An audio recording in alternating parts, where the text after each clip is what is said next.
ഇന്ന് നമ്മൾ ഉണ്ടാക്കാൻ പോകുന്നത് നെത്തോലി എങ്ങനെ പീര പറ്റിക്കാം എന്നുള്ളതിനെ കുറിച്ചാണ്. അതിനുവേണ്ടി നെത്തോലി കഴുകി വെച്ചിട്ടുണ്ട്.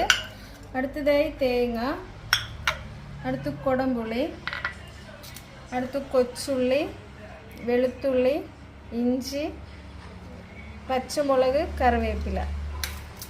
അടുത്ത് നമ്മൾ ചെയ്യാൻ പോകുന്നത് തേങ്ങ ചട്ടിയിലോട്ട് ഇടണം. അടുത്ത് ഇഞ്ചി, അടുത്ത് പച്ചമുളക്, ചെറിയ ഉള്ളി, വെളുത്തുള്ളി, കറിവേപ്പില, അടുത്ത് കൊടംപുളി,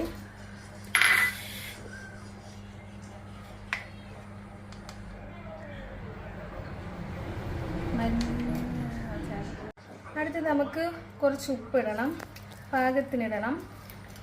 എന്നിട്ട് വേണ്ടത് ഈ മീനുകളെല്ലാം ഇതിട്ട് ഒന്നുകൂടി നന്നായിട്ട് ഇളക്കണം.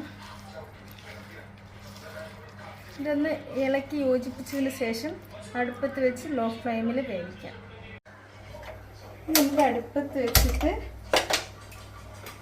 മൂടി വെച്ചിട്ട് ഒരു 5 മിനിറ്റ് ലോ ഫ്ലെയിമിൽ വേവിക്കാം. ഇനി നമുക്കൊന്ന് തുറന്ന് നോക്കാം. 10 മിനിറ്റായി. ചെറിയ രീതിയിൽ ഇങ്ങനെ ഇളക്കിയെടുക്കാം.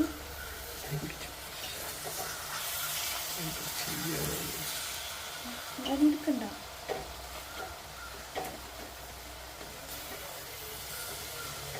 ഇത്